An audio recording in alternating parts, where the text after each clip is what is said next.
नमस्कार, news night में आप सभी का स्वागत है। मैं हूं निखिल सिंह और न्यूज नाइट में हम देश दुनिया की तमाम ताजा तरीन खबरों को आपके सामने लेकर आते हैं। आज सबसे पहले बात करेंगे प्रधानमंत्री नरेंद्र मोदी के हरियाणा दौरे की। किस तरह से यमुनानगर से लेकर हिसार तक उन्होंने न सिर्फ विकास परियोजनाओं को हरी झंडी दिखाई, उनका उद्घाटन किया, हरियाणा के लोगों को सौगात दी, बल्कि उसके साथ साथ कांग्रेस को वक्फ से लेकर संविधान के ऊपर जो बार बार वो सत्ता के लिए संविधान को बदलती रही है, उस पर जो सियासत करती रही है, उसको लेकर के खरी खरी सुनाई, उस पर सीधे तौर पर निशाना साधा।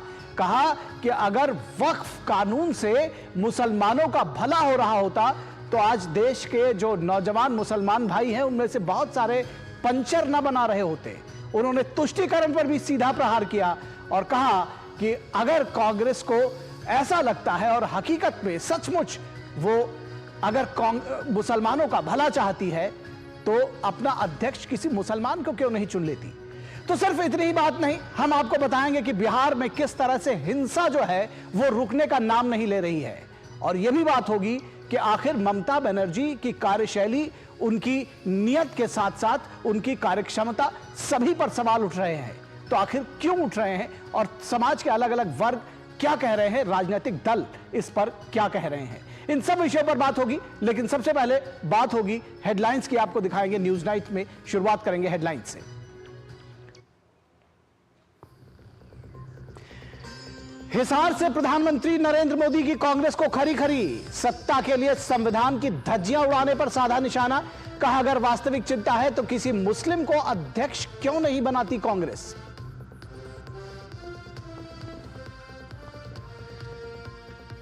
हिसार से अयोध्या के लिए सीधी फ्लाइट सेवा शुरू, प्रधानमंत्री मोदी ने दिखाई हरी झंडी। यमुनानगर में भी हरियाणा को कई विकास परियोजनाओं की सौगात।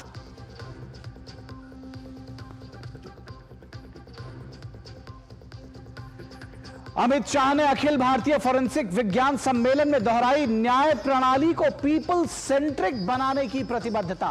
फोरेंसिक साइंस को क्रिमिनल जस्टिस सिस्टम का हिस्सा बनाने पर जोर।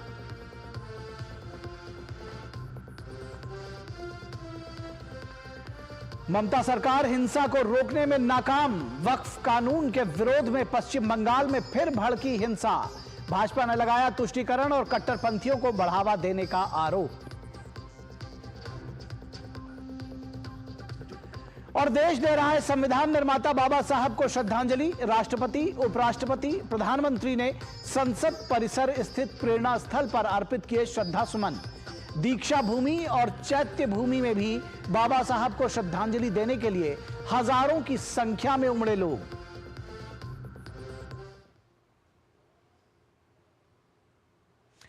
तो न्यूज नाइट की शुरुआत करते हैं प्रधानमंत्री के हरियाणा दौरे से। सोमवार का दिन हरियाणा के लोगों के लिए विकास की सौगात लेकर आया। प्रधानमंत्री मोदी ने अंबेडकर जयंती पर हरियाणा के यमुनानगर और हिसार का दौरा किया और राज्य को हजारों करोड़ की विकास परियोजनाओं का तोहफा दिया। यमुनानगर में पीएम ने अपने संबोधन की शुरुआत बाबा साहब अंबेडकर को उनकी जयंती पर नमन के साथ की।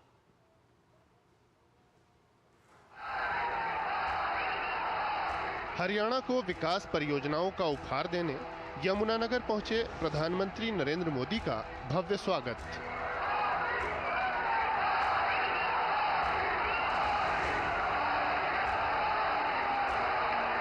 पीएम ने अंबेडकर जयंती पर ऊर्जा आत्मनिर्भरता, स्वच्छ ऊर्जा और इंफ्रा निर्माण से जुड़ी परियोजनाओं का शुभारंभ और शिलान्यास किया।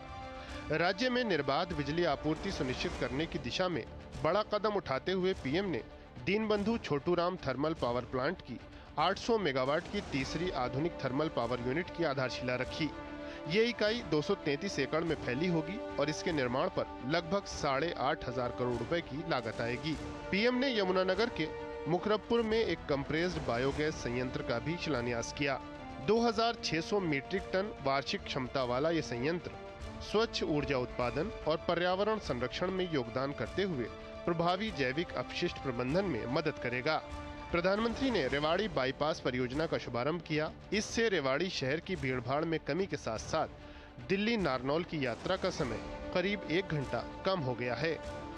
पीएम ने अपने संबोधन में कहा कि वंचितों के सशक्तिकरण के लिए बाबा साहब ने औद्योगिक विकास की जो जरूरत बताई थी, उस दिशा में आज सरकार तेजी से काम कर रही है। पीएम ने एमएसएमई के विकास और किसानों के कल्याण के लिए डबल इंजन सरकार द्वारा किए जा रहे प्रयास गिनाए। प्रगति के सफर में बिजली के महत्व को रेखांकित करते हुए पीएम ने कहा, आज भारत दूसरे देशों को बिजली निर्यात कर रहा है, जबकि कांग्रेस के दौर में हालात कुछ और थे। हमने 2014 से पहले जब कांग्रेस की सरकार थी, वो दिन भी देखे हैं जब पूरे देश में ब्लैकआउट होते थे, बिजली गुल हो जाती थी। कांग्रेस की सरकार रहती तो देश को आज भी ऐसे ही ब्लैकआउट से गुजरना पड़ता। न कारखाने चल पाते, न रेल चल पाती, न खेतों में पानी पहुंच पाता। यानी कांग्रेस की सरकार रहती तो ऐसे ही संकट बना रहता, बढ़ता रहता। पीएम ने कहा कि हरियाणा में लगातार तीसरी बार सरकार बनने के बाद भाजपा तेजी से अपने वादे पूरे कर रही है। वहीं कांग्रेस अपने राज्यों में जनता के साथ विश्वासघात कर रही है।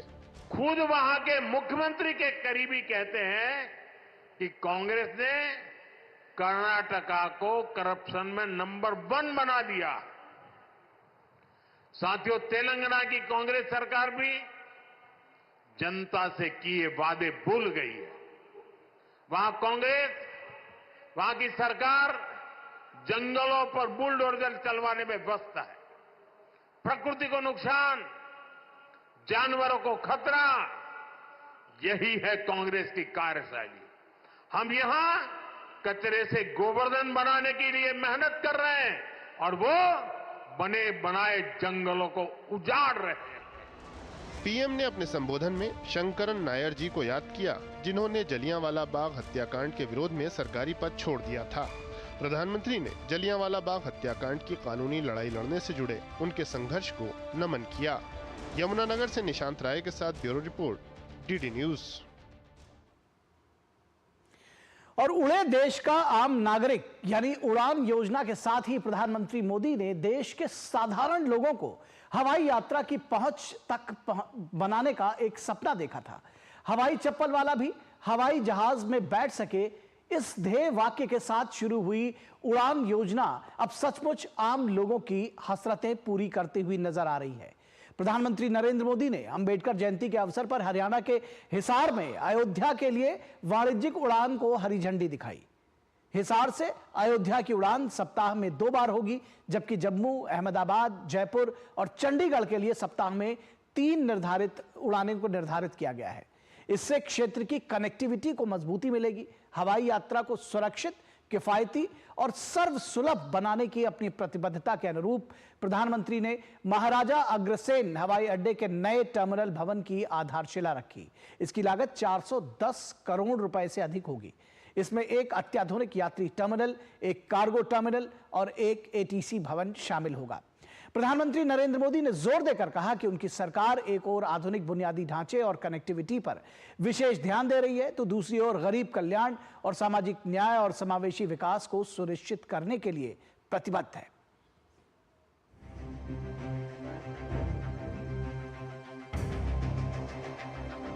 आज संविधान निर्माता बाबा साहब आम्बेडकर की जयंती है। उनका जीवन, उनका संघर्ष, उनका जीवन संदेश हमारी सरकार की 11 साल की यात्रा का प्रेरणा स्तंभ बना है।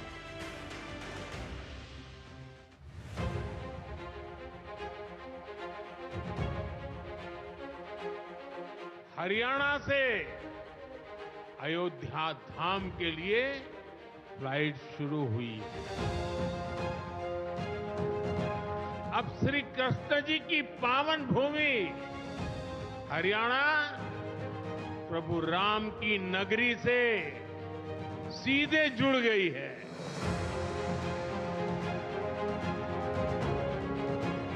अग्रसेन हवाई अड्डे से वाल्मीकि हवाई अड्डे आज सीधी उड़ान भरी जा रही है। बहुत जल्द यहां से दूसरे शहरों के लिए भी उड़ानें शुरू होगी।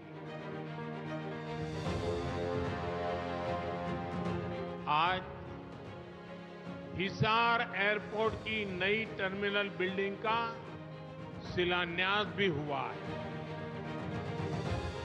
ये शुरुआत हरियाणा की आकांक्षाओं को एक नई ऊंचाई पर पहुंचाने की उड़ान है। मैं हरियाणा के लोगों को इस नई शुरुआत के लिए ढेर सारी बधाई देता हूं।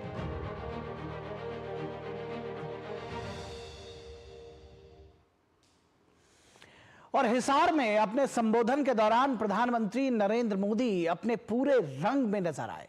कांग्रेस की तुष्टीकरण की राजनीति से लेकर महज सत्ता पाने के लिए संविधान को बार बार अपमानित करने का मुद्दा प्रधानमंत्री मोदी ने लोगों के सामने उठाया।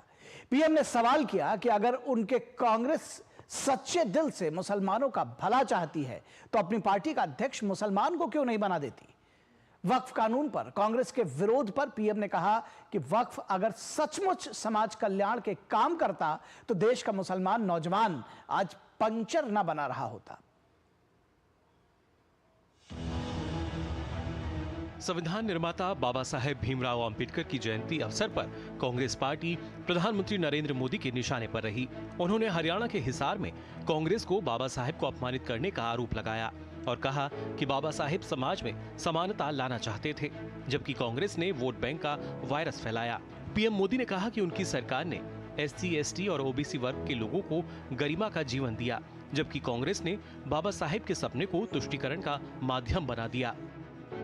कांग्रेस ने बाबा साहब आंबेडकर ने जो सपना देखा था, सामाजिक न्याय के लिए संविधान में जो व्यवस्था की थी, उसको भी पीठ में छुरा भोंककर उस संविधान के उस प्रावधान को तुष्टीकरण का माध्यम बना दिया। अभी आपने भी समाचारों में सुना होगा, कर्नाटका की कांग्रेस सरकार ने टेंडर में भी अब एससी, एसटी, ओबीसी के अधिकार छीन करके धर्म के आधार पर आरक्षण दे दिया, जबकि संविधान में बाबा साहब आंबेडकर ने साफ साफ शब्दों में चर्चा में कहा था कि संविधान में कतई धर्म के आधार पर आरक्षण की व्यवस्था नहीं की जाएगी। पीएम मोदी ने संसद से अभी हाल ही में पारित वक्फ कानून का जिक्र किया। उन्होंने कांग्रेस पर 2013 में पारित कानून को बाबा साहेब के संविधान से ऊपर होने का आरोप लगाया। वोट बैंक की राजनीति के लिए 2013 के आखिर में, आखिरी सत्र में कांग्रेस ने इतने सालों तक चल रहे वक्फ के कानून में आनन फानन संशोधन कर दिया ताकि चुनाव में वोट पा सके। वोट बैंक को खुश करने के लिए इस कानून को ऐसा बना दिया कि बाबा साहब आंबेडकर के संविधान की ऐसी की तैसी संविधान से ऊपर कर दिया। ये बाबा साहब का सबसे बड़ा अपमान का काम था। पीएम मोदी ने कहा कि कांग्रेस सिर्फ सत्ता की सगी है और वो मुस्लिम समाज का भी भला नहीं कर सकती। उन्होंने कांग्रेस को मुस्लिम समुदाय से अध्यक्ष बनाने और 50% टिकट मुस्लिमों को देने की चुनौती दी। ये कहते हैं कि उन्होंने मुसलमानों के हित में किया। मैं जरा ऐसे सभियों से पूछना चाहता हूं, वोट बैंक के भूखे इन राजनेताओं से कहना चाहता हूं, अगर सच्चे अर्थ से आपके दिल में मुसलमानों के लिए थोड़ी भी हमदर्दी है तो कांग्रेस पार्टी अपने पार्टी के अध्यक्ष मुसलमान को बनाए, क्यों नहीं बनाते भाई? संसद में टिकट देते हैं 50% मुसलमानों को दो, जीत करके आएंगे तो अपनी बात बताएंगे। लेकिन ये नहीं करना है। कांग्रेस में तो कुछ नहीं देना है। देश के नागरिकों के अधिकारों को छीनना और देना, इनकी नीयत किसी का भी भला करने की कभी नहीं रही, मुसलमानों का भला करने की भी नहीं रही। प्रधानमंत्री मोदी ने अपने संबोधन में कहा कि वक्फ के नाम पर लाखों हेक्टेयर जमीन पूरे देश में है। इस जमीन से गरीबों का, बेसहारा महिलाओं, बच्चों का भला होना चाहिए था। उन्होंने कहा कि अगर ईमानदारी से इसका उपयोग हुआ होता तो मुसलमानों को साइकिल के पंचर बनाने की जरूरत नहीं होती। उन्होंने आरोप लगाया कि इससे सिर्फ भूमाफिया को ही फायदा हुआ और ये माफिया इस कानून के जरिए गरीबों की जमीन लूट रहे थे। प्रधानमंत्री ने हिसार में कांग्रेस पार्टी पर जमकर हमला बोला। वक्फ बिल पर जिक्र करते हुए उन्होंने कहा कि कांग्रेस पार्टी हमेशा से मुसलमानों के खिलाफ काम करती रही है। उन्होंने मुसलमानों की भलाई के लिए कोई काम नहीं किया। कैमरामैन आनंद कश्यप के साथ नीरज सिंह, डीडी न्यूज, हिसार। तो वक्फ से लेकर वोट बैंक तक प्रधानमंत्री ने कांग्रेस पर सीधा प्रहार किया। बहुत सारे विषय एक के बाद एक उठाए और खरी खरी सुनाई कांग्रेस को। और यही आज हमारी जो विशेष चर्चा का विषय है, वही आज हमारा है, वक्फ से वोट बैंक, पीएम का कांग्रेस पर प्रहार। विशेष चर्चा आज हमारी, वक्फ से वोट बैंक, पीएम का कांग्रेस पर प्रहार। इस पर हम विशेष चर्चा करेंगे। हमारे साथ खास मेहमान बने हुए हैं। हमारे साथ अनुजा कपूर जो कि बीजेपी की प्रवक्ता है, बनी हुई हैं। अनुजा जी, स्वागत है आपका। ऋषि शंकर मिश्रा जो कि राजनीतिक विश्लेषक हैं और कांग्रेस का पक्ष रखते हैं, वो हमारे साथ में बने हुए हैं। ऋषि शंकर मिश्रा जी, स्वागत है आपका। और विजय त्रिवेदी, वरिष्ठ पत्रकार, हमारे साथ बने हुए हैं। विजय जी, बहुत स्वागत है आपका। ऋषि शंकर मिश्रा, बहुत सारे सवाल प्रधानमंत्री ने कांग्रेस पर सीधे सीधे उठाए हैं और अगर वहीं से शुरू करें कि तुष्टीकरण की सियासत में और कितना नीचे जाएगी कांग्रेस, चाहे वो संविधान बदलने की बात हो, चाहे दूसरी चीजें हो, वो हमेशा तुष्टीकरण के इर्द गिर्द रहा है। अगर ऐसा ही है, इतना ही अगर सगे हैं, तो अध्यक्ष क्यों नहीं बना देते कांग्रेस का? अपना 50% लोगों को टिकट दीजिए और उनकी बात करिए। ठीक है, प्रधानमंत्री ने बिल्कुल सही कहा। प्रधानमंत्री यदि मुसलमानों के हितैषी खुद अपने आप को इन दिनों वक्फ बिल संशोधन के बाद बीजेपी अपने आप को मुसलमानों को हितैषी बता रही है, तो कम से कम 50% तो छोड़ दीजिए। आप कांग्रेस को एडवाइस दे रहे हैं कि कांग्रेस 50% सांसदों का या जो टिकट डिस्ट्रीब्यूशन होता है उसमें 50% मुसलमानों को क्यों नहीं दे देती है, पार्टी के अध्यक्ष मुसलमानों को क्यों नहीं बना देती है। तो सवाल मोदी जी से है, 10% भी कम से कम मुसलमानों को टिकट दे दीजिए ना। आप कम से कम अध्यक्ष नहीं कि 1-2 महासचिव भी तो बना दीजिए। मतलब कि सवाल पर सवाल, यानी कि जो सवाल उन्होंने किया है तो उस पर सवाल आप ये कर रहे हैं। वो तो कह रहे हैं कि तुष्टीकरण आप कर रहे हैं, इसलिए सवाल आपके ऊपर बन रहा है। निखिल जी, मैं 2 सेकंड लूंगा, मैं 10 सेकंड लूंगा, बिना आप रोके टोके मुझे 10 सेकंड बोलने दीजिए। हाँ, बोलिए। प्रधानमंत्री इतने ही मुसलमानों के हितैषी है तो लोकसभा चुनाव में क्यों कहते हैं कि आपके ये भैंस खोल लेंगे, आपके ये मंगलसूत्र चुरा लेंगे। अमित शाह क्यों कहते हैं बिहार जाके कि ये चुनाव शमशान वर्सेस कब्रिस्तान है? क्यों नहीं आप 50% कांग्रेस को चैलेंज करते हैं, 10% ही मुसलमानों को टिकट दे दीजिए। शाहनवाज हुसैन बेचारे एक तरह से निपत्य में चले गए हैं, उनको कम से कम विधानसभा का टिकट ही दे दीजिए। बिहार में विधानसभा होने जा रहे हैं। तो ये सिर्फ बकतौली करना, चुनावों में एक नैरेटिव बनाना, ये बात बिल्कुल सही नहीं है। कांग्रेस या कोई भी आप किस तरह के शब्दों का प्रयोग कर रहे हैं? मैं दोबारा बकतौली मतलब बात बनाना। जी, ठीक है। बकतौली कोई खराब शब्द नहीं है। नहीं, चलिए, हमारे बिहार में जो बात बनाते हैं ना, सिर्फ बात बनाते हैं। ठीक है, आपका पॉइंट आ गया, तो हम इसका जवाब ले लेते हैं। आपका पॉइंट आ गया तो इसका जवाब ले लेते हैं। ठीक है, 2 सेकेंड। प्रधानमंत्री सामाजिक न्याय की बात करते हैं, तो सामाजिक न्याय की बात करने वाले जातीय जनगणना का क्यों विरोध करती है बीजेपी? ठीक है, जातीय जनगणना की बात आप नहीं कर रहे, और जो है जातीय जनगणना की बात जो है प्रधानमंत्री नहीं कर रहे, आप लोग कर रहे हैं। आपके जो कांग्रेस के पहले जो लोग थे वो भी आपके हिसाब से किया करते रहे होंगे, तो आप लोग अब आप उसी लाइन पर चल रहे हैं। मैं मुझे ज्यादा नहीं कहना इस पर ठीक है। कौन बदला है ये जो है बीजेपी के प्रवक्ता बताएंगी, और जो है विजय त्रिवेदी जी इसके विषय में जानकारी देंगे। मैं जानना चाहूंगा, अनुजा कपूर ये कह रहे हैं कि दरअसल 50% टिकट देने की बात जो प्रधानमंत्री ने कही है तो आप लोग भी दे दिए होते, क्योंकि ये कह रहे हैं कि भाई मुसलमानों के रहनुमा तो आप लोग भी बन रहे हैं। जय श्री राम, और सभी को 135th बर्थ एनिवर्सरी की बहुत सभी को ढेरों शुभकामनाएं।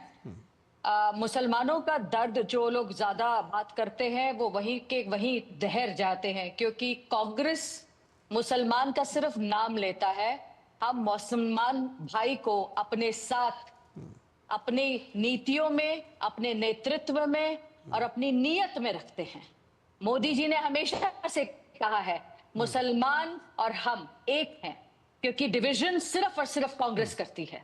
कांग्रेस का आज तक आप देखिए, कोई ये जो बात यहां पर करते हैं, इन्होंने जो 10 उंगलियां हमारी तरफ दिखा देंगे और कह देंगे कि मोदी जी नहीं करते। मोदी ने Nai Manzil education skill development मदरसा स्टूडेंट्स को दी, Nai Roshni leadership training programme minority women को लाकर दी, Seekho aur Kamao skill development programme youth और माइनॉरिटी कम्युनिटीज के लिए हुआ, हुनर हाट ये प्लेटफॉर्म था ट्रेडिशनल मुस्लिम आर्टिसंस के लिए।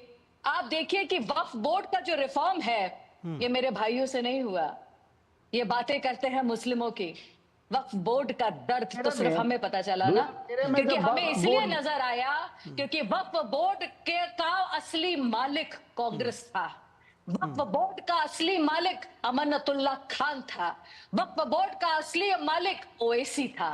इन्होंने उन सब के साथ मिलकर हमारे मुसलमान भाइयों को जो ओबीसी से कनेक्टेड है, जो वहां पर मार्जिनल थे, उन सब की जमीनें खाली।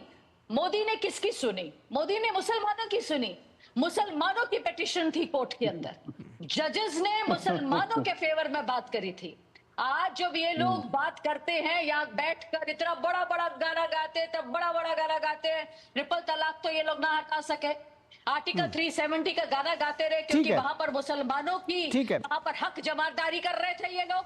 आज क्या हो गया? आज आर्टिकल 370 ऑब्लिगेट हो गया। आज वहां पर तो स्टोन पेल्टिंग नहीं होती, आज वहां पे तो लाल चौक पे ठीक है विजय त्रिवेदी जी को लाएंगे चर्चा में। मुझे दिक्कत इसी बात से है, मुझे दिक्कत इसी बात से है कि क्यों अम्बेडकर साहब की तरह दलित और ओबीसी के चक्कर के अंदर इन्होंने हिंदुओं के साथ, इन्होंने ओबीसी, दलित, शेड्यूल कास्ट और शेड्यूल ट्राइब्स के साथ इन्होंने इस तरीके का सौताला व्यवहार करा।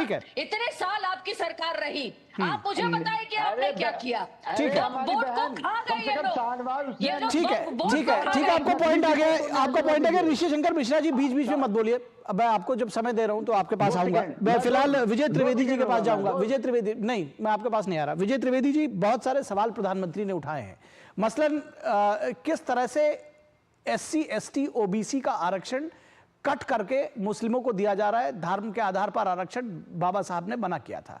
फिर उन्होंने कहा कि अगर वक्फ बोर्ड, जिसकी अभी इतनी हिमायत दरअसल कर रहे थे ऋषि शंकर जी, अगर सब कुछ सही रहा होता और पूरे मनोयोग से इसको लागू किया गया होता तो आज मुसलमान पंक्चर नहीं बना रहा होता।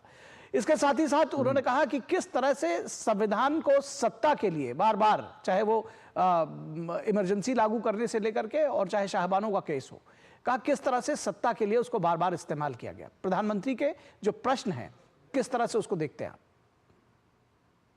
ये कहीं से भी शुरू कर लीजिए, संविधान से अगर शुरू करते हैं, क्योंकि संविधान की बात आज हो रही है, डॉक्टर अम्बेडकर का जन्म जयंती है, तो संविधान को लेकर बहुत चर्चा हुई। अभी सुप्रीम कोर्ट के फैसले को लेकर भी चर्चा हो रही थी, तो राज्यपालों के अधिकारों की बात हुई। तो याद होगा आपको कि 100 से ज्यादा बार कांग्रेस शासन में राज्यपालों ने आर्टिकल 356 का दुरुपयोग किया, इस्तेमाल किया, 100 से ज्यादा बार।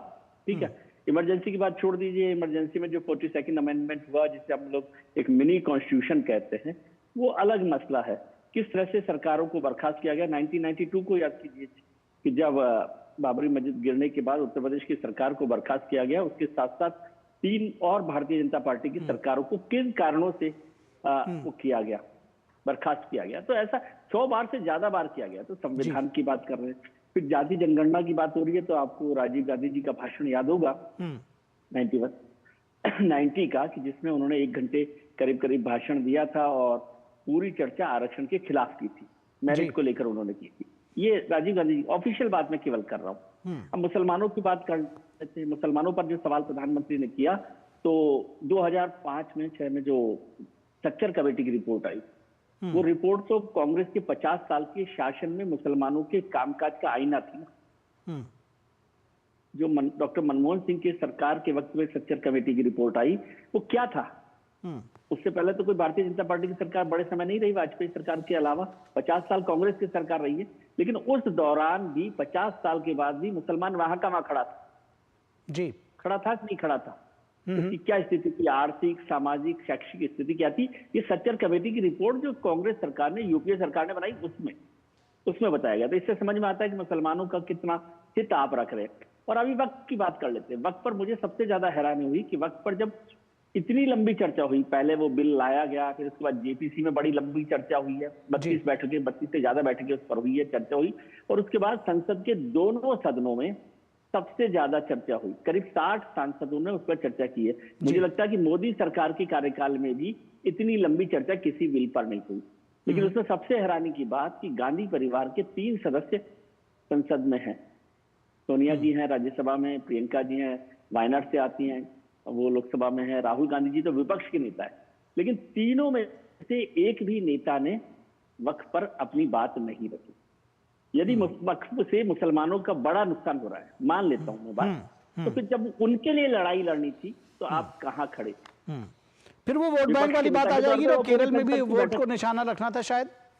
ये इसका ऋषि शंकर मिश्रा जी चाहेंगे तो जवाब देंगे। वैसे वो बताएंगे, मुझे नहीं पता। लेकिन मैं कह रहा हूँ कि क्या ये महत्वपूर्ण नहीं है कि राहुल गांधी जी विपक्ष के नेता भी हैं? मैं बार बार इस बात पर सवाल कर रहा हूँ। ऋषि जी आ रहा हूँ। विपक्ष के नेता भी है तो उन्हें विपक्ष के तौर पर भी बैठना चाहिए। एक तो वो हाउस में ही नहीं थे, पूरे दिन भर वहां पर नहीं थे, लेकिन क्या उनको अपनी बात नहीं रखनी चाहिए ताकि मुसलमानों को लगे कि उनकी लड़ाई के वक्त, क्योंकि ये वक्त बिल खिलाफ है, ऐसा कांग्रेस कह रही है, ठीक है ना, उन्होंने कांग्रेस ने वोट भी खिलाफ दिया है, तो उस लड़ाई के वक्त आपको खड़ा होना चाहिए था और बोलना चाहिए था कि प्रधानमंत्री जी हम इस बिल को पास नहीं होने देंगे क्योंकि ये कारण।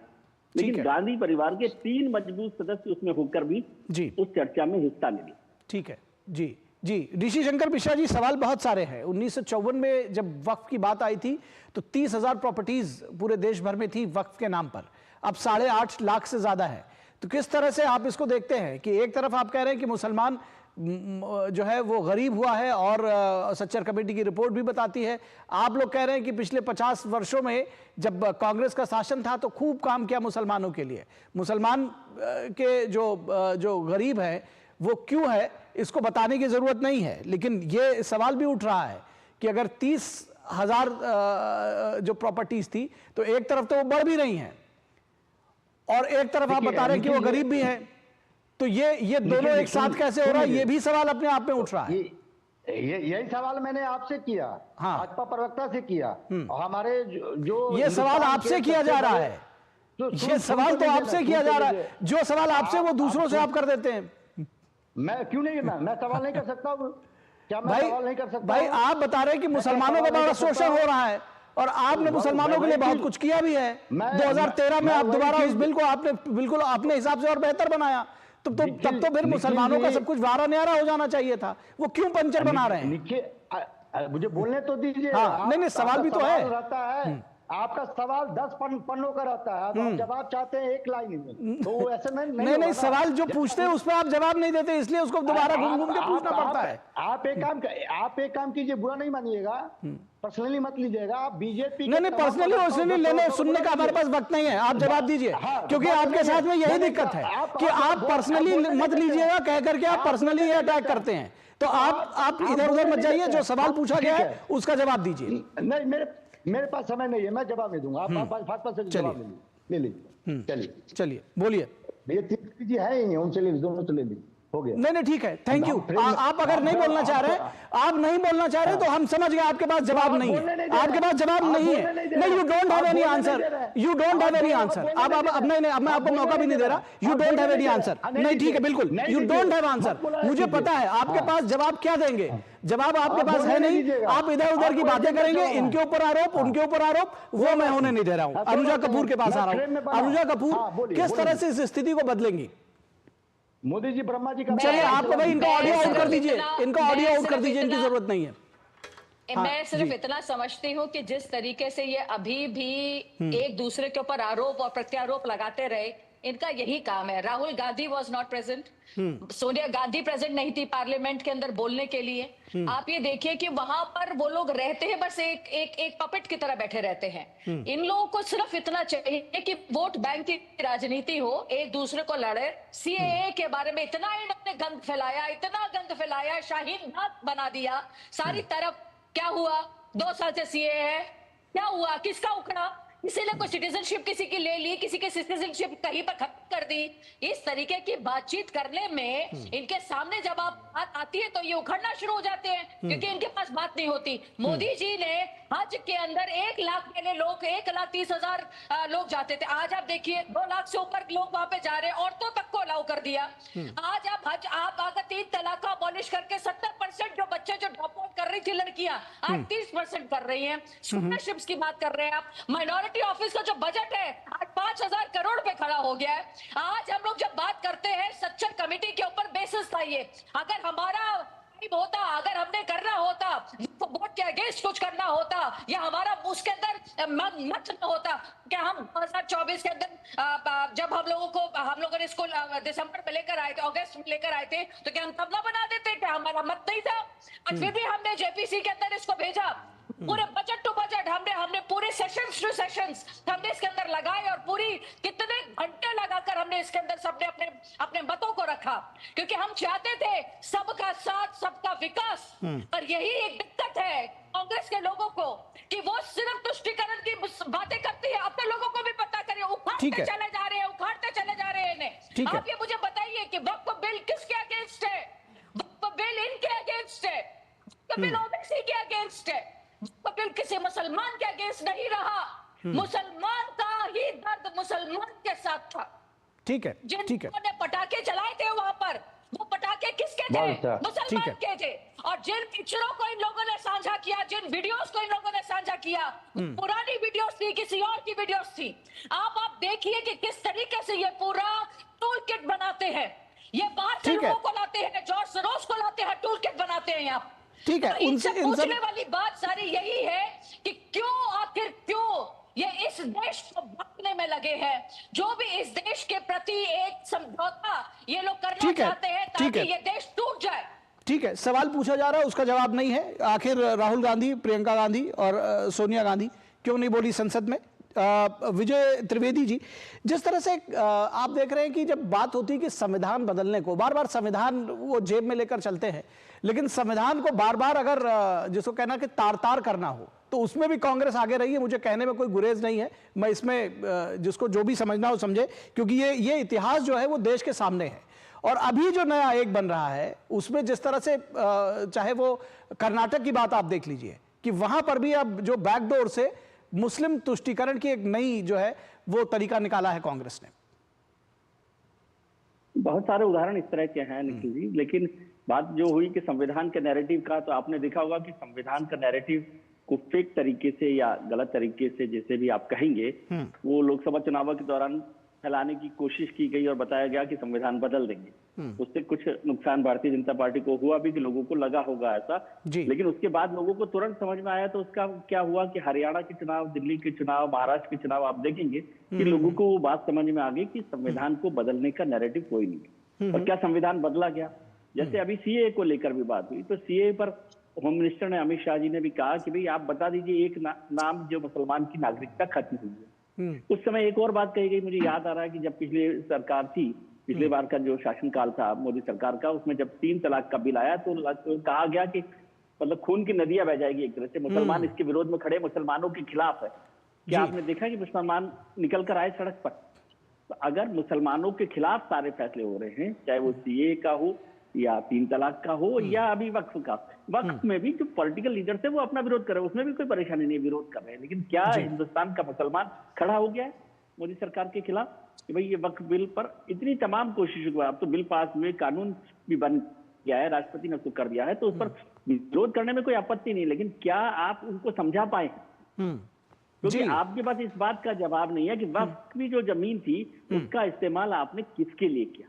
असली लड़ाई ये है ना, ये अशरफ और पसमानदा की जो लड़ाई है उसको मुसलमानों के खिलाफ लड़ाई मत बनाइए ना। जी बिल्कुल। और ये सवाल जब किया जा रहा है तो दरअसल उस पर ध्यान भटकाने की भी पूरी कोशिश की जा रही है, क्योंकि जब जो इस पर जवाब है वो है नहीं, सवाल अगर मुश्किल हो, जवाब देना कठिन हो, तो उस पर आप कह दीजिए पर्सनल आरोप पर उतर आइए। ठीक है, फिलहाल अनुजा कपूर, बहुत शुक्रिया आपका हमारे साथ जुड़ने के लिए। विजय त्रिवेदी जी आपका भी शुक्रिया, और ऋषि शंकर मिश्रा जी आपका भी शुक्रिया। आपने इधर उधर भटकाने की कोशिश की, अगली बार ज्यादा तैयारी के साथ आएंगे ऐसी मुझे उम्मीद है। बहुत शुक्रिया आपका भी। और यहां रुकेंगे एक छोटे से ब्रेक के लिए, लेकिन आपको ब्रेक के बाद बताएंगे कि क्यों जल रहा है पश्चिम बंगाल। रुकेंगे एक ब्रेक के लिए।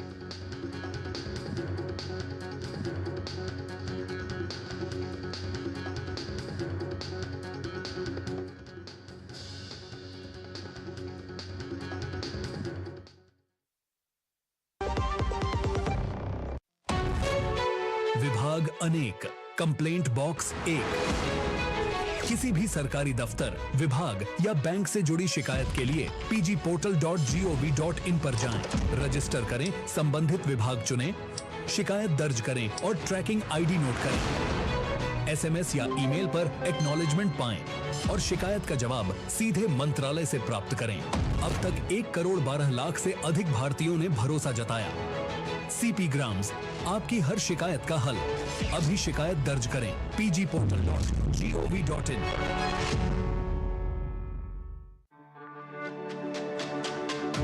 मेरी पसंद, मेरी पसंद, मेरी पसंद, मेरी पसंद, हमारी पसंद, हम सबकी पसंद। मजबूत देश का मजबूत सरिया हो गया स्टील। खुशखबरी आप जैसे युवाओं के लिए भारत सरकार की एक शानदार स्कीम है। इसमें सरकार युवाओं को विभिन्न सेक्टर्स में देश की टॉप कंपनीज में इंटर्नशिप करने का मौका दे रही है। इस स्कीम का लाभ 21 से 24 साल के युवा उठा सकते हैं जो फुल टाइम एजुकेशन या एम्प्लॉयमेंट में नहीं है। प्राइम मिनिस्टर इंटर्नशिप स्कीम, आपके सपनों की उड़ान।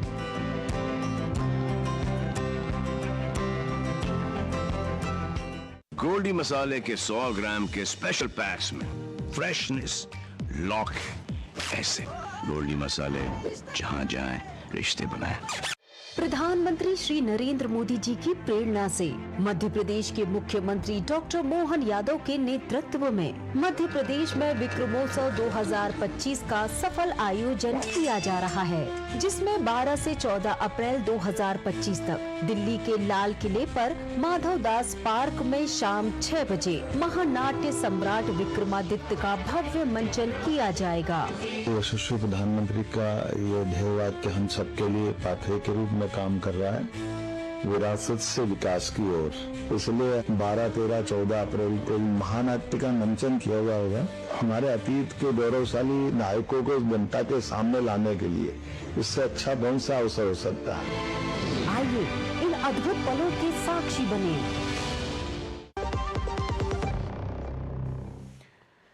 ब्रेक के बाद एक बार फिर आप सभी का स्वागत है। और केंद्रीय गृह मंत्री अमित शाह ने कहा है कि प्रधानमंत्री मोदी के नेतृत्व में सरकार न्याय प्रणाली को पीपल सेंट्रिक और वैज्ञानिक बनाने के लिए प्रयासरत है। उन्होंने कहा कि नए आपराधिक कानून देश के नागरिकों के अधिकारों की रक्षा के लिए बनाए गए हैं और ये 21वीं सदी का सबसे बड़ा रिफॉर्म है। अमित शाह ने आज नई दिल्ली में अखिल भारतीय फॉरेंसिक साइंस सम्मेलन का उद्घाटन किया। नेशनल फॉरेंसिक साइंस यूनिवर्सिटी के द्वारा आयोजित इस सम्मेलन को संबोधित करते हुए अमित शाह ने कहा कि फॉरेंसिक साइंस को क्रिमिनल जस्टिस सिस्टम का हिस्सा बनाना बेहद जरूरी है। केंद्रीय गृह मंत्री अमित शाह ने कहा है कि लोगों को समय पर न्याय उपलब्ध कराने और दोष सिद्धि दर को बढ़ाने में फॉरेंसिक साइंस की बड़ी भूमिका होगी। सोमवार को नई दिल्ली में अखिल भारतीय फॉरेंसिक साइंस सम्मेलन को संबोधित करते हुए गृह मंत्री ने कहा कि हमें फॉरेंसिक साइंस को क्रिमिनल जस्टिस सिस्टम का हिस्सा बनाना होगा। अमित शाह ने कहा कि नए आपराधिक कानूनों में 7 साल से अधिक की सजा वाले मामलों में फॉरेंसिक यूनिट की विजिट अनिवार्य कर दी गई है। आज के जमाने में न्याय को अगर समय पर उपलब्ध कराना है और दोष सिद्धि का दर, कन्विक्शन रेशियो बढ़ाना है, तो फॉरेंसिक साइंस के बगैर ये संभव ही नहीं। जो पूरा क्राइम का सिनेरियो बदला है, इसमें टेक्नोलॉजी का क्रिमिनल्स द्वारा उपयोग, इंफॉर्मेशन के अलग अलग माध्यमों का उपयोग और कम्युनिकेशन के माध्यमों का उपयोग कर क्राइम को सीमा रहित बनाया है। अब क्राइम बॉर्डरलेस हुआ है। वो राज्य की, शहर की, देश की सीमाओं को लांघकर अंतर्राष्ट्रीय सीमाओं को भी लांघने का प्रयास कर रहा है। उसी समय फॉरेंसिक साइंस का महत्व बहुत बढ़ जाता है। गृह मंत्री अमित शाह ने कहा कि प्रधानमंत्री मोदी के नेतृत्व में सरकार न्याय प्रणाली को पीपल सेंट्रिक और वैज्ञानिक बनाने के लिए प्रयासरत है। उन्होंने कहा कि नए आपराधिक कानून देश के नागरिकों के अधिकारों की रक्षा के लिए बनाए गए हैं और ये 21वीं सदी का सबसे बड़ा रिफॉर्म है। नरेंद्र मोदी जी अपने नेतृत्व में 3 जो नए कानून लेकर आए हैं, वो भारत के नागरिकों द्वारा, भारत के नागरिकों के लिए और भारत के नागरिकों के अधिकारों की रक्षा के लिए बनाए गए हैं। और मैं मानता हूं ये 21वीं सदी का सबसे बड़ा रिफॉर्म है। और मित्रों, मैं ये इसलिए कह रहा हूं कि इस कानून के अंदर अभी की सभी टेक्नोलॉजी को लीगल आधार देने का काम किया है और सिर्फ अभी की टेक्नोलॉजी को नहीं, आने वाले कम से कम 100 साल तक की टेक्नोलॉजी को समाहित करने का भी हमने इसमें प्रयास किया है। नई दिल्ली में 2 दिवसीय अखिल भारतीय फॉरेंसिक साइंस सम्मेलन का आयोजन नेशनल फॉरेंसिक साइंस यूनिवर्सिटी द्वारा किया गया है। नए आपराधिक कानूनों के प्रभावी क्रियान्वयन और आतंकवाद से निपटने में फॉरेंसिक साइंस की भूमिका पर इस दौरान चर्चा की जा रही है। Nishant Saurabh, DD news, Delhi. और खबर पश्चिम बंगाल से। पश्चिम बंगाल में हिंसा की आग थमने का नाम नहीं ले रही है और वक्फ कानून के विरोध में पश्चिम बंगाल में फिर हिंसा भड़क उठी है। राज्य की ममता बनर्जी सरकार हिंसा को रोकने में लगातार नाकाम हो रही है। अब ममता सरकार की कार्यक्षमता, कार्यशैली के साथ साथ उनकी नीयत पर भी सवाल उठाए जा रहे हैं। बीजेपी ने ममता बनर्जी पर खुलेआम तुष्टीकरण करने और कट्टरपंथियों को बढ़ावा देने का आरोप लगाया है। हिंसा की आग में जल रहा है पश्चिम बंगाल। आखिर क्यों चुप है ममता सरकार? तुष्टीकरण की भेंट चढ़ा अमन चैन। पलायन कर चुके हिंदू घर लौटने को बेचैन। वक्फ कानून के खिलाफ भड़की हिंसा की आग ने बंगाल की शांति व्यवस्था का बुरा हाल कर दिया है। राज्य सरकार के लापरवाह और गैर जिम्मेदाराना रवैये पर भाजपा आक्रामक है। वहीं इन सब के बीच सोमवार को पश्चिम दक्षिण 24 परगना के भांगर में वक्फ को लेकर हिंसा भड़कने की खबर आई। इस दौरान एक समूह ने वक्फ के विरोध में बसंती रोड को जाम कर दिया और हिंसा भड़क उठी। अब तक वक्फ कानून के खिलाफ हुई हिंसा, आगजनी और डर के माहौल के बीच बंगाल के मुर्शिदाबाद से 400 से ज्यादा लोग पलायन कर चुके हैं।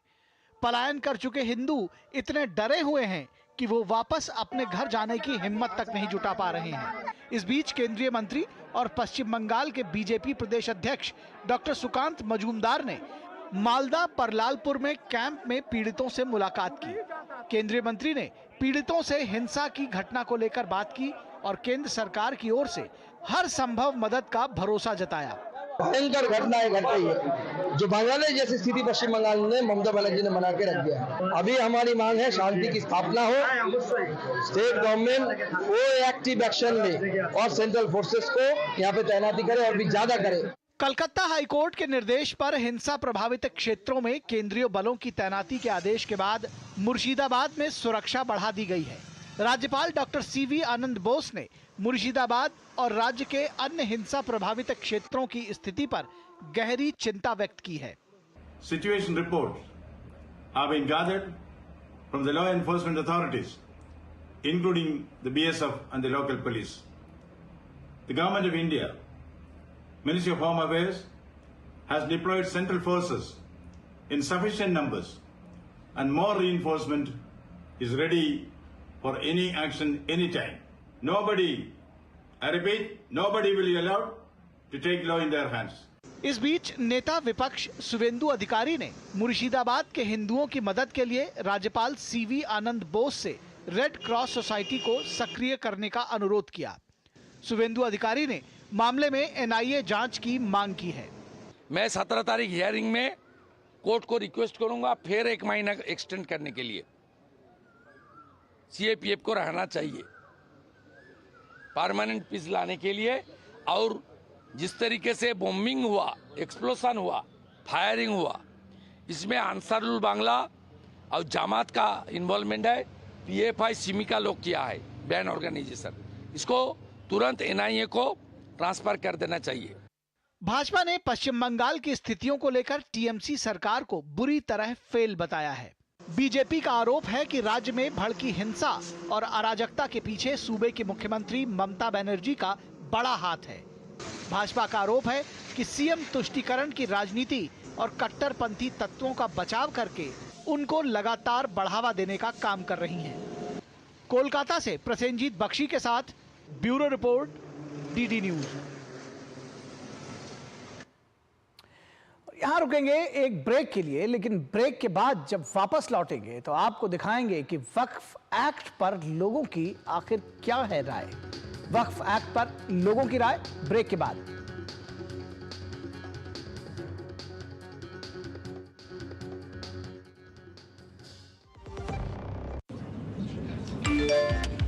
Work from home, high salary, बस एक क्लिक में। अरे वाह! अनजान लिंक्स पर क्लिक मत कीजिए। आरबीआई कहता है जानकार बनिए, सतर्क रहिए। प्रधानमंत्री श्री नरेंद्र मोदी जी की प्रेरणा से मध्य प्रदेश के मुख्यमंत्री डॉक्टर मोहन यादव के नेतृत्व में मध्य प्रदेश में विक्रमोत्सव 2025 का सफल आयोजन किया जा रहा है, जिसमें 12 से 14 अप्रैल 2025 तक दिल्ली के लाल किले पर माधव दास पार्क में शाम 6 बजे महानाट्य सम्राट विक्रमादित्य का भव्य मंचन किया जाएगा। यशस्वी प्रधानमंत्री का ये ध्येय वाक्य हम सबके लिए पाथवे के रूप में काम कर रहा है, विरासत से विकास की ओर। इसलिए 12, 13, 14 अप्रैल को महानाट्य का मंचन किया जाएगा, हमारे अतीत के गौरवशाली नायकों को जनता के सामने लाने के लिए। इससे अच्छा कौन सा अवसर हो सकता है। आइए इन अद्भुत पलों के साक्षी बने। जब धरती चीर कर निकलता है लोहे का पत्थर और मिलता है मोंगिया के जोश से, फिर तपता है, पिघलता है और बनता है फौलाद। अब होता है सरिया सारी खूबियों के साथ। मोंगिया स्टील, मजबूत देश का मजबूत सरिया। जो लक्ष्य चुना था समझ आने लगा है। जीएलए यूनिवर्सिटी, उच्च लक्ष्य की निश्चित प्राप्ति।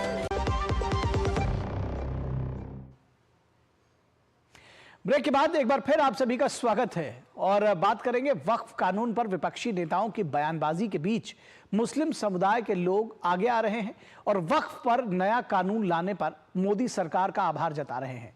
उन्हें विश्वास है कि नए वक्फ कानून से मुस्लिम समाज, विशेषकर गरीबों और महिलाओं का भला होगा। इस बीच झारखंड के अल्पसंख्यक मंत्री के विवादित बयान पर भी हंगामा खड़ा हो गया है। नया वक्फ कानून बना उम्मीद की किरण। विपक्ष के हंगामे पर मुस्लिम समाज का जवाब। वक्फ की होगी सुरक्षा, गरीबों को होगा लाभ। नए वक्फ कानून को लेकर बयानबाजी थमने का नाम नहीं ले रही है। झारखंड के अल्पसंख्यक मंत्री और जेएमएम नेता हफीजुल हसन के बयान से राजनीति एक बार फिर गर्मा गई है। संविधान से पहले शरीयत के विवादित बयान की भाजपा ने कड़े शब्दों में निंदा की। भाजपा नेताओं का कहना है कि संविधान की शपथ लेने वाले मंत्री का ये राग दुर्भाग्यपूर्ण है और उनसे मुख्यमंत्री को इस्तीफा लेना चाहिए। मुसलमान कुरान सीने में और हाथ में संविधान लेके चलता है, ठीक है, तो हम पहले शरीयत को पकड़ेंगे, इसके बाद संविधान को। बाबा साहब अम्बेडकर की जयंती है, उनके द्वारा लिखित तो संविधान को नहीं मानता है। संविधान से ऊपर वो शरीयत को मानता है। इसलिए भारतीय जनता पार्टी आज ये मांग करती है कांग्रेस पार्टी को और झारखंड मुक्ति मोर्चा को स्पष्ट करना चाहिए और ऐसे मंत्री को मंत्रिमंडल से ड्रॉप करना चाहिए। विवादित बयान पर भारी दबाव के बाद जेएमएम के मंत्री अपना बचाव करते नजर आए और कहा कि संविधान पर उनका पूरा विश्वास है। वक्फ संशोधन अधिनियम को लेकर एक ओर जहां हफीजुल हसन जैसे लोग हैं जो राजनीतिक फायदे के लिए तुष्टीकरण की सारी हदें पार करने की ताक में रहते हैं, वहीं देश का आम मुसलमान खुलकर वक्फ कानून के समर्थन में खड़ा है। वक्फ की पवित्रता कहीं ना कहीं भंग हो गई थी, खत्म हो गई थी। उसको वापस से कायम करने के लिए ये कानून सरकार लेकर आई है और मैं देश के मुसलमानों को आपके माध्यम से ये पैगाम देना चाहूँगा कि इस कानून से किसी भी तरीके से घबराने की ज़रूरत नहीं है। वक्फ की प्रॉपर्टी जो 10 लाख के एकड़ थी और उस पर चंद परिवार, कुछ कट्टरपंथी का ही कब्जा था और इसको लेके अधिकांश जो 50% जो ज़मीन थी उस पर अतिक्रमण थी। तो मैं समझता हूँ कि पसमानदा मुसलमानों के लिए वक्फ अमेंडमेंट बिल एक नई सुबह है। देश के बड़ा प्रधान नरेंद्र मोदी साहब का मैं सभी मुसलमानों की ओर से शुक्रिया अदा करता हूँ कि जिन्होंने ये बिल लाते ही सभी को एक संदेश दिया है कि जो वक़्फ़ के अंदर जो लोग कौभांड करते थे, वक़्फ़ के नाम पे पैसा कमा रहे थे, वक़्फ़ के प्रॉपर्टी के ऊपर जो कब्जा करके बैठे थे, वक़्फ़ के नाम पे हर जगह पे लूटपाट चल रही थी, उस दुकानों का बंद करने का ये बिल है। कुछ विपक्षी पार्टियों और मुस्लिम संगठनों को छोड़ दें तो देश भर में नए वक्फ कानून का स्वागत किया गया है। लोगों का कहना है कि पहले की सरकारों ने मुस्लिम समाज के लिए वास्तविक काम नहीं किया, सभी ने सिर्फ वोट बैंक की राजनीति की। वो वक्फ कानून को लेकर पीएम मोदी का आभार व्यक्त करते हैं। उन्हें उम्मीद है कि वक्फ संपत्तियां माफिया के चंगुल से आज़ाद होंगी और वक्फ बोर्डों से भ्रष्टाचार खत्म होने के साथ ही अल्पसंख्यक समुदाय के कमजोर और ज़रूरतमंद लोगों का लाभ होगा। साथ ही गरीब विधवा महिलाओं की आर्थिक सहायता होगी। Bureau report, DD news. और यहाँ रुकेंगे एक छोटे से ब्रेक के लिए, कहीं मत जाइएगा, जल्द हाजिर होंगे।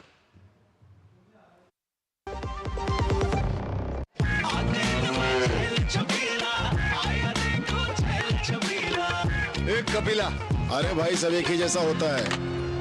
ये लो साधारण पशु आहार।